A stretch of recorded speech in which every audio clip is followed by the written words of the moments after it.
Shabbat Shalom, everyone. My name is Aaron Dominguez. The title of my message is Think Carefully About Our Ways. This is a quote from the book of Haggai. God says it twice. Think carefully about your ways is the actual quote. Now, we know in history that Cyrus made his decree around 539. The Jews returned to Israel, to Jerusalem, to build their temple, to initiate worship of the one true God, the God of the Bible. So we know that after a period of time, because the dates are at the beginning of Haggai chapter 1, verse 1, that this is at least 16 years later, between 16 and 19 years later. So we know what is about to happen. God is going to tell us in a spiritual sense what he's going to tell them in a physical and spiritual sense. So the reason why I'm going to call this apathy is because how this begins. Now we're going to jump to verse 2. This is what the Eternal of Hosts says. These people say, the time has not yet come to rebuild the house of the Eternal. Verse 3, then the word of the Eternal came through Haggai, the prophet, saying, is it a time for you yourselves to live in your paneled houses, while this house, God's, lies in ruins? Interesting.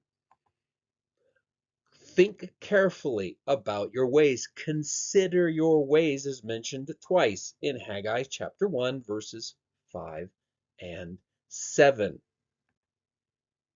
The judgment that God has on the Jews who have not responded to building God's house in the corresponding 19 to 16 years is in verse 6. You have planted much, but harvested little. You eat, but never have enough. You drink, but never have your fill. You put on clothes, but never get warm. You earn wages to put into a bag pierced through. Consider your ways. Think carefully about your ways. God is warning them and us of a deeper spiritual lesson, not just building a building. Think about it. God is the creator. I've been to Hawaii. I've been to St. Lucia. I work up here in the mountains in Colorado. It's gorgeous. God doesn't need a building. We need a building. That is God's point. Now, as Christians, we are not concerned with the physical structure, right? It's pretty obvious. But the spiritual lesson for us is because we have God's Holy Spirit. The purpose of this brief message is to engage you upon a level of meditating upon all of us in the Church of God as God's spiritual temple. So, what are my examples? Well, let's begin with 1 Corinthians 3, verses 16 and 17. 1 Corinthians 3, you are the temple of God. It's pretty obvious. Ephesians 2:19, we are growing into becoming a temple of God. Isn't that exactly the same thing? Or also 1 Corinthians 6:19. We are the temple of the living God. We are being built as a spiritual house. That's 1 Peter 2, verse 5. Now imagine, think carefully about our ways. I'm including myself, obviously, so redeeming the time should be very important for all of us. Social media. Think about Hulu. Think about Prime Video. Think about Facebook, Instagram, TikTok, you name it. How much time are we actually devoted to God in prayer, in study, in fasting, in comparison to those social media giants that I just named? Imagine what is important to God. And that's why it says, think carefully about your ways, our ways. I have to think carefully of my ways. I am speaking to myself first and foremost. So the response of the people, verse 12, breaking into the thought, the people obeyed the voice of the Eternal, their God, and the words of the prophet Haggai, because the Eternal, their God, had sent him. So the people feared the Eternal. Haggai, the messenger, verse 13, the messenger of the Eternal delivered the message of the Eternal to the people. What did God say? I am with you, declares the Eternal. That is really important. Notice in verse 14, for those of you who have Bibles, and the Lord stirred up the spirit. The remnant of the people, they came and did work in the house of the Lord of hosts. They obeyed. Isn't that a shock? Now, we're going to jump ahead. Well, there's only 2 chapters, to chapter 2, verse 2. God says, ask them. Ask them. Speak now. Who is left among you who saw this house in its former glory? How does it look now to you? Does it not appear to you like nothing in comparison? For those of us in the Church of God for a long time, for me, all of my natural life, when people look backwards and they start comparing to the past, they miss out on what's now, the youth that's here now. The short term is only finding workers. The long term is to find and make disciples who make disciples. All of us have seen the emblem, and if you haven't, I'm going to explain it, for the United Church of God. Preaching the gospel is what it reads on the top. On the bottom, it's written, preparing a people. Which people? The people in your congregation? You, me? Or is it the people outside by our examples? Or is it both? Something to think about. Let's continue in verse 4 of chapter 2. But now be strong, O Zerubbabel, declares the Eternal. Be strong, O Joshua, son of Jehozadak. And be strong, all you people of the land, declares the Eternal. Work, for I am with you. This is exactly what he said to Moses. I'm going to be with you. Don't worry about it. This is the promise I made to you when you came out of Egypt. What a shock. A reference back to Moses. And my spirit remains among you. Do not be afraid. Very, very important. All of us belong to God. The people who made this clothing, the people who made this computer, the people who made your Bibles, the people all around the earth all belong to God. There are 2 types of people, those who know God and those who need to. That is the premise that I am trying to build in this book. But we're going to have, I hope, an amazing conclusion. So the Hebrew calendar is important, and we're going to get to that right now. So I want you to reflect and think about what we had just discussed, preaching the gospel and preparing a people. Are we reflecting God's righteous character when we encounter people on a daily basis, even family members? I want everyone to think about that that's listening to the sound of my voice.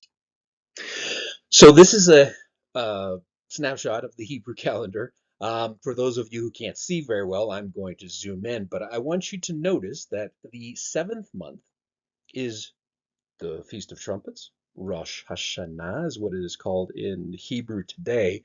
It is Yom Zikaron. Then you have the Day of Atonement, Yom Kippur in Hebrew. You have the Festival of Booths, which is Sukkot, the Feast of Tabernacles. Then you have this 8th assembly, the final holy day. This all takes place in the 7th month. Now, in Haggai, you have Haggai chapter 1, verse 1, Haggai chapter 1, verse 15, 2, verse 1, 2, verse 10, and 2, verse 20. Now, I want you to think about it because I'm going to read it to you. This is a snapshot and close-up of Chislev. And you'll notice on the screen it says, it's written Festival of Dedication. That will be found in the 9th month. Okay? So, as you can see on the screen, November and December.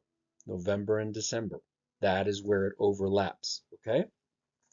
Now, in the 24th day of the 9th month in the 2nd year of Darius came the word of the Eternal by Haggai the prophet, saying, Thus says the Eternal host, ask now the priest concerning the law, saying, and in verse 20, and again, the word of the Eternal came unto Haggai in the 24th day of the month, saying, Speak to Zerubbabel.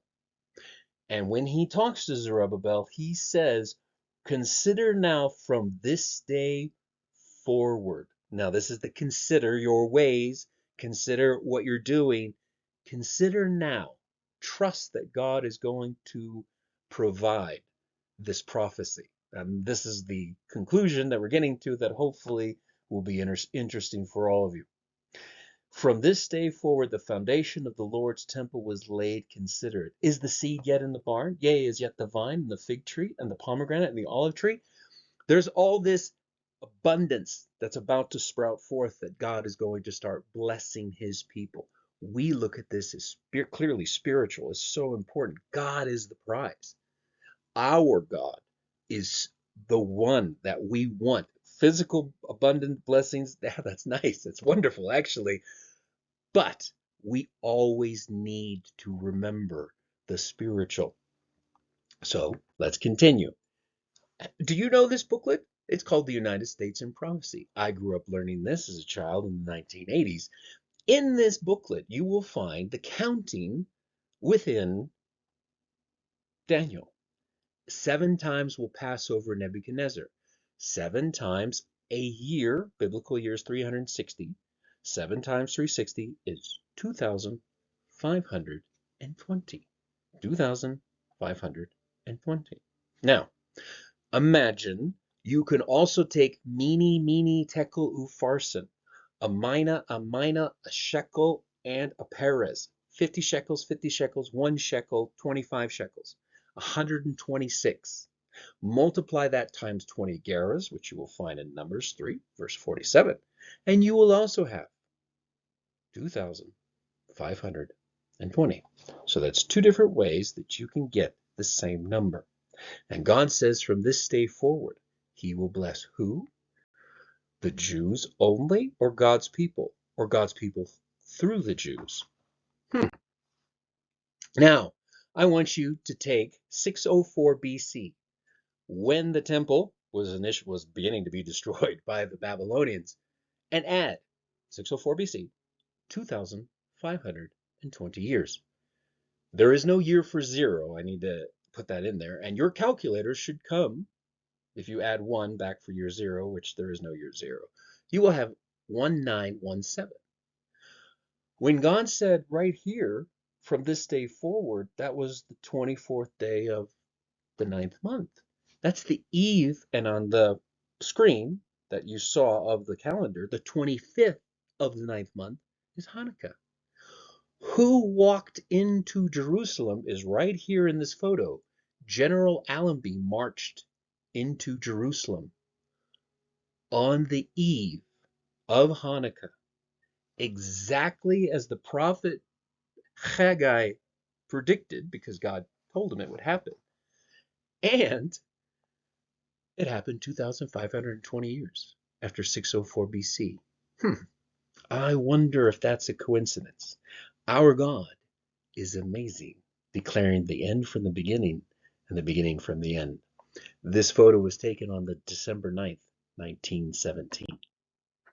Now, I want all of us to think carefully about our ways. We need to study more. We need to fast. We need to pray. We need to draw closer to God, and he will draw closer to us.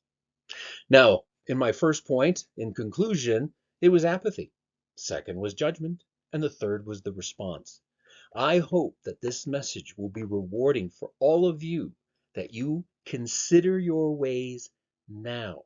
For when our Lord and Savior returns, he will reward us for our works, whether we obeyed or not.